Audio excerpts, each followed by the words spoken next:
Handphone Taslim. Yang mana saat ini Prabowo Subianto sudah tiba di gedung Nasdem Tower dan disambut hangat oleh Ketua Umum Nasdem Surya Paloh juga dengan Ahmad Syaroni dan petinggi-petinggi partai lainnya.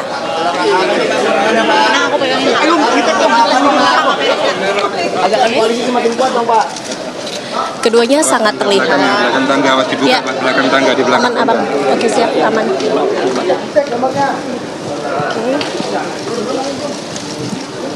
Ya, kabel.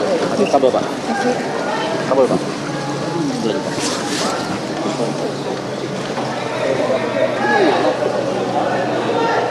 Pasti. Mantap. Aman ya bang dari luar. Pun on ya.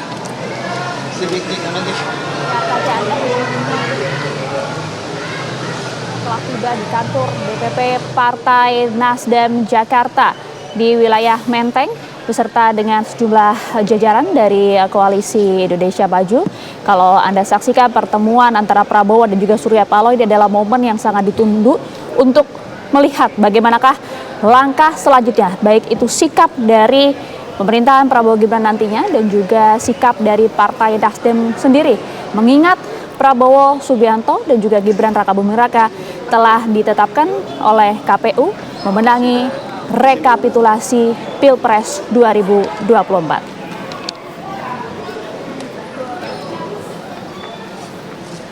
Prabowo Subianto kita ketahui bersama memang sempat mengucapkan rasa syukur dan terima kasih ya kepada rakyat Indonesia dengan juga semua pihak setelah KPU mengumumkan bahwa pasangan Prabowo Subianto dan juga Gibran Rakabuming Raka ditetapkan sebagai pemenang Pilpres 2024. Kita tahu betul juga bahwa Prabowo Subianto juga sempat menyatakan ingin merangkul semua pihak.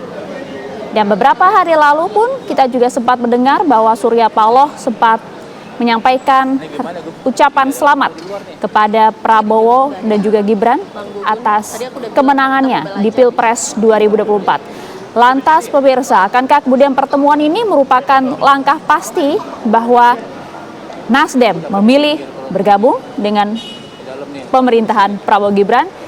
Kita tentu belum tahu, kita nanti akan tunggu bagaimanakah kemudian press conference yang akan digelar oleh Prabowo dan juga Surya Paloh. Sudah hadir bersama kami saat ini di studio TV One, sudah ada Bang Muhammad Kodari, Muhammad Politik. Selamat siang Bang Kodari, Assalamualaikum. Halo, waalaikumsalam. Menarik nih Bang, Iya. kita saksikan bersama siang hari ini Prabowo Subianto langsung berkunjung ke Nasdem Tower untuk bertemu dengan Ketua Umum Partai Nasdem Surya Paloh. Usai kemarin diberi ucapan selamat oleh Surya Paloh. Iya. Ini memang sudah diduga-duga oleh Bang Kodari Iya. atau mungkin movement yang cukup mengejutkan? Saya kira dalam politik sekali lagi ada yang namanya panggung depan dan ada panggung belakang, gitu Betul. ya. Jadi saya kira panggung depannya itu pada hari ini, dan panggung depan ini tentunya tidak mungkin ada tanpa adanya panggung belakang, tanpa adanya komunikasi, bahkan Ya. mungkin pembicaraan. Ya, setidaknya pembicaraan awal mengenai kesepakatan-kesepakatan besar, katakanlah begitu. Misalnya bahwa Partai Nasdem akan masuk ke dalam pemerintahan, akan mendukung pasangan Prabowo Gibran 5 tahun ke depan. Dan saya hakul yakin pembicaraan-pembicaraan awal itu sesungguhnya sudah dilakukan bahkan sebelum pengumuman resmi dari KPU. Wow. Ya, sudah dilakukan sebelum pengumuman resmi dari KPU. Mengingat apa? Tentu saja karena kita sudah punya begitu banyak indikator mengenai hasil Pilpres 2024, mulai dari quick count, kemudian sirekap, kawal pemilu, maupun perhitungan berjenjang yang notabene ketika sudah katakanlah masuk ke 80-90% informasi masuk, data masuk, itu sesungguhnya kan sudah ketahuan hasil akhirnya. Termasuk juga pertemuan antara Ya. Surya Paloh dan juga Presiden Jokowi beberapa waktu lalu, mengingat Surya Paloh dan juga Nasdem bersama dengan Ya. Koalisi Perubahan sejak Ya. awal pemilu menyatakan tetap pada garis perubahan. Ya, bisa dikaitkan walaupun bisa juga ada perbedaannya karena Pak Jokowi adalah satu tokoh, Pak Prabowo adalah tokoh sendiri. Pak Jokowi adalah presiden kita pada hari ini sampai dengan bulan Oktober, dan Prabowo adalah presiden 2024-2029 begitu. Jadi kalau ibarat puzzle, saya kira pertemuan pada hari ini melengkapi puzzle itu gitu, bahwa pertemuan, kesepakatan, kesepahaman bukan cuma dengan Pak Jokowi tapi juga dengan Prabowo. Yang jelas dengan pertemuan dengan Pak Jokowi lalu ketemu dengan Pak Prabowo, saya kira bisa dikatakan bahwa Nasdem akan tetap bersama pemerintahan dalam waktu 6 bulan ke depan, dan kemudian dengan Pak Prabowo 5 tahun ke depan begitu. Itu sudah bisa dipastikan, bahkan saat ini kita belum tahu persis Bang apa perbincangan Prabowo dan juga Surya Paloh di dalam. Ya, saya kira boleh dibilang mungkin 80-90% lah ya. Barangkali ada pertemuan-pertemuan yang bersifat lebih mendetail pada hari ini mengenai kesepakatan-kesepakatan yang akan dibuat, tetapi kembali lagi kepada teori dasar bahwa politik itu ada dua macam panggung depan dan panggung belakang. Jadi pada hari ini saya kira pertemuan pada hari ini yang kelihatan dipersiapkan dengan begitu baik, bahkan dibuatkan semacam, kita lihat, kita saksikan di sini, dibuat semacam panggung tersendiri ya. Ya, ini mengindikasikan bahwa boleh dibilang kalau ibarat perkawinan ini sudah 99% lah. 1%-nya adalah faktor X gitu. Ini udah di dekor gitu ya Bang ya. Jadi kalau ibarat film itu unsur 1%-nya itu hanya apabila terjadi pengantin laki-laki atau pengantin perempuan tiba-tiba lari.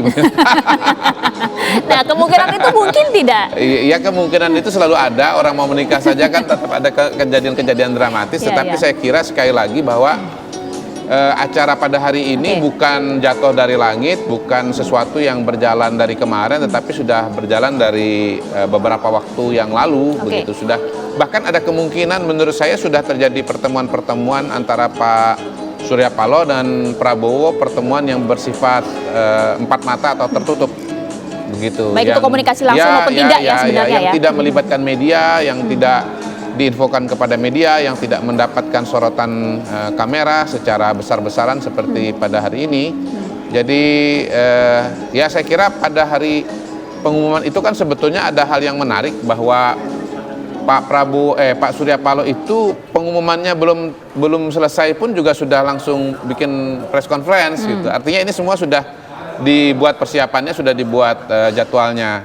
Tapi saya mau cerita satu hal yang mungkin tidak banyak diketahui orang, bahwa Pak Surya Paloh itu adalah tokoh politik sekaligus tokoh media dan pengusaha yang paling memahami tentang akurasi quick count. Karena pada tahun 2004 televisinya beliau itu adalah televisi yang menyelenggarakan quick count pertama di Indonesia pada waktu itu, dan beliau menyaksikan dengan mata kepala sendiri bagaimana metodologi quick count itu ternyata betul-betul akurat untuk menggambarkan hasil akhir dari pemilu. Artinya sebenarnya Surya Paloh sudah memulai hitung-hitungannya bahkan sejak sebelum pemilu begitu?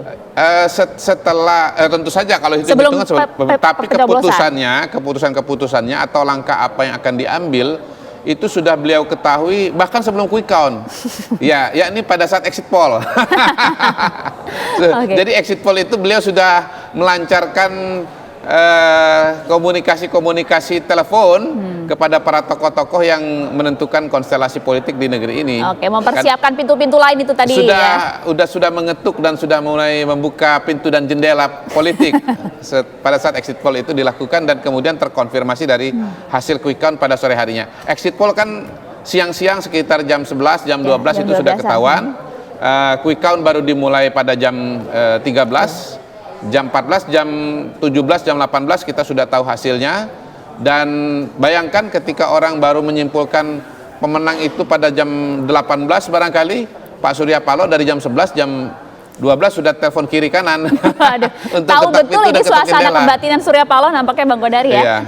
Tadi kalau Anda sampaikan Bang, bahkan kemungkinan kemudian Partai Nasdem dalam hal ini sikap Surya Paloh sendiri sebagai ketua umum untuk kemudian bergabung tetap berada di pemerintahan nanti 2024 hingga 2019. Taksirannya 80 hingga 90%. Anda cukup yakin sekali. Padahal kita tahu bersama Bang, koalisi perubahan ini baik itu di dalamnya tim hukum Amin, Nasdem, PKS, kemudian juga itu sudah mengajukan gugatan ke MK. Sebetulnya begini, ada korelasi di sana.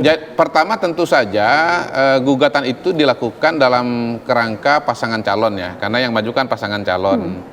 Nah, yang kedua, bukan mustahil juga sebetulnya langkah-langkah politik dari paslon dan partai politik pada hari ini sudah tidak linear lagi. sejalan, okay. Sudah tidak sejalan lagi. Jadi tidak harus tidak harus sama dan sebangun antara calon presiden dengan partai politik pendukungnya. Ya. Yang kedua, bisa jadi memang pengajuan kepada Mahkamah Konstitusi ini semacam katakanlah untuk menyalurkan aspirasi atau barangkali kalau ada kekecewaan dari pendukung 01 ya, bahwa ini ada masalah-masalah dan seyogyanya kekecewaan itu atau ketidakpercayaan itu diberikan tempat yang konstitusional, yaitu ke Mahkamah Konstitusi, daripada misalnya turun ke jalan begitu ya, menimbulkan anarki dan seterusnya. Dan saya pribadi sebetulnya kalau melihat tuntutan yang disampaikan oleh Ari Yusuf Amir dan kawan-kawan pengacara, paling tidak sebagaimana diberitakan media, yang artinya merupakan inti-inti dari tuntutan. Yang pertama ya, isinya itu meminta agar Gibran didiskualifikasi, lalu kemudian ada pemilu ulang. Menurut saya secara logika politik dan logika pemerintahan ini hampir-hampir tidak mungkin. Pertama, memang tidak pernah terjadi ada pemilu ulang itu dalam sejarah Pilpres kita. Yang kedua, alangkah besar biaya yang harus dikeluarkan untuk adanya pemilu ulang, sementara kita membutuhkan biaya yang besar itu untuk kebutuhan-kebutuhan memenuhi kebutuhan rakyat. Dan yang ketiga, sebetulnya implikasi politiknya. Kita pada bulan November akan ada pilkada. Berarti kalau ada pemilu ulang nasional ini baru dilakukan setelah itu. Belum lagi ditambah dengan aneka persiapan yang jangan-jangan memakan waktu bisa sampai 1 tahun. Dan konsekuensinya barangkali ini juga harus didengar oleh pemirsa. Konsekuensinya adalah pemerintahan sekarang itu harus diperpanjang. Nah, kalau diperpanjang, presidennya siapa? Pasti Joko Widodo lagi. Apakah kemudian kalangan yang tidak menyukai Pak Jokowi ini akan senang kalau yang memimpin pemerintahan perpanjangan itu Pak Jokowi? Jadi artinya maksud Anda ini tidak kemudian akan membuahkan hasil gitu ya? Oke Bang, kalau gitu kita bahas bagaimana kemudian hasil atau hasil akhir gitu ya dari pertemuan Prabowo dan juga Surya Paloh hari ini. Mengingat maksud Anda artinya koalisi perubahan nampaknya ke depan tidak akan sesolid sebelumnya begitu? Kalau kita bicara koalisi perubahan, ya tentu kita melihat memilih jalannya masing-masing ya Bang? Oh iya, saya hakul yakin dari 3 partai politik yang ada di koalisi perubahan, yang naluri dasarnya itu bergabung dengan pemerintahan adalah Partai Nasdem dan PKB. Nah, memang PKB belum ada pertemuan seperti yang terjadi pada hari ini, tapi bukan mustahil di masa yang akan datang, arahnya juga akan ada pertemuan seperti ini. Jadi kita menyaksikan acara seperti ini tetapi di PKB. Yang menyambut bukan Surya Paloh tapi Muhaimin Iskandar. Kalaupun kejadian kita akan undang lagi Bang Kodari itu. Tapi begini, karena kenapa pada hari ini Muhaimin belum melakukan pertemuan, belum menerima Pak Prabowo sebagaimana Nasdem menerima Pak Prabowo? Karena Muhaimin adalah bagian dari paslon yang sedang mengajukan permohonan. Jadi apa kata dunia kalau misalnya gugatan masuk lalu Muhaiminnya menerima Prabowo begitu. Jadi saya kira mungkin harus menunggu permohonan atau persidangan selesai barangkali. Tapi saya hakul yakin bahwa PKB pun juga akan kecenderungannya masuk dalam pemerintahan dan sinyal-sinyalnya sudah ada loh. Sinyalmennya sudah ada bahwa Pak Jokowi titip salam kepada Muhaimin dan dijawab Waalaikumsalam lewat Menteri Desa yang notabene adalahnya kakaknya Muhaimin Iskandar gitu. Jadi tanda-tandanya, tondo-tondonya sudah mulai dicicil ya, sudah mulai bocor halus. Bocor halus. Ya. Karena memang menarik kalau kita sudah melihat hasil rekapitulasi sudah usai, sudah ditetapkan oleh KPU, Prabowo Gibran memenangi Pilpres 2024 dari hasil suara yang sudah dirangkum begitu ya. Pertanyaan berikutnya adalah tentu koalisi. Mengingat Nasdem sendiri juga cukup menarik posisinya, masuk dalam 5 besar begitu ya Bang di Senayan. Betul. Nah, 9,66% bahkan tingkat suaranya di Senayan. Kalau Anda melihat kira-kira nanti jumlah kursi dari Partai Nasdem ini akan berapa Bang? Ya, seberapa berpengaruh juga? Kalau kursi saya tidak hafal, tapi yang saya ingat bahwa kursinya Nasdem itu mengalami kenaikan ya. Baik karena suara maupun karena P3 tidak lolos. Nah, sehingga kemudian kursinya P3 itu akhirnya terdistribusi kepada partai-partai yang masuk ke parlemen ya. Yang jelas dalam situasi dan kondisi sekarang ini, Ya. dengan kursi Partai Nasdem yang mengalami peningkatan, Itu dia. maka kemudian posisi dan peran serta pengaruh Partai Nasdem itu dalam pemerintahan yang akan datang akan semakin besar. Betul. Karena proporsi kursinya juga semakin besar ya.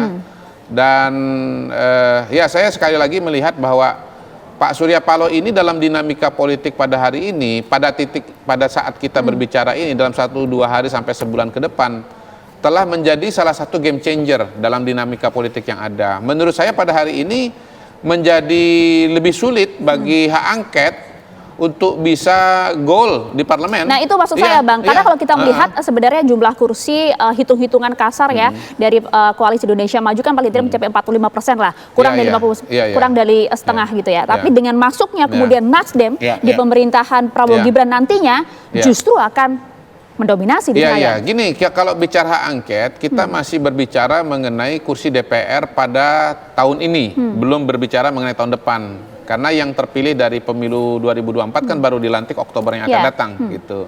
Nah, saya diskusinya lebih Tapi kepada kan sikap politiknya pasti akan soal mulai angket, dari ini, Bang. ya, soal angket. Jadi hak angket ini memang akan jadi memble atau layu sebelum berkembang. Karena kalau hak angket ini, kalaupun misalnya diusulkan oleh, misalnya katakanlah PDI Perjuangan bersama dengan PKS, begitu ya. Ini sebetulnya ada dinamika yang menarik juga loh, karena P3, Ketua Umumnya Pak Mardiono sudah mengucapkan selamat juga kepada Prabowo, gitu. Artinya P3 pun juga, ya pada hari ini arahnya sudah kepada pemerintahan, ya, baik yang sekarang maupun yang akan datang. Lepas dari yang akan datang itu P3 tidak punya kursi karena tidak lolos PT. Tetapi menurut saya kalau kita bicara hak angket pada hari ini, yang mungkin itu adalah PDI dengan PKS. PDI dan PKS. Nah, itu sudah memenuhi syarat pengajuan hak angket karena apa? Karena syaratnya adalah 25 anggota dan dari 2 fraksi kan. Ya. 2 fraksinya ini sudah terpenuhi ya. Akan tetapi kalau ini nanti dibawa kepada Badan Musyawarah Pimpinan DPR, belum tentu bisa dibawa ke rapat paripurna. Itu dia. Kita yang Karena belum tentu mayoritas hasilnya. pimpinan kalau mengatakan tidak setuju, maka agenda ini tidak bisa dibawa ke rapat Oke. paripurna. Sampai di sana dulu, Bang Ya. Kodari.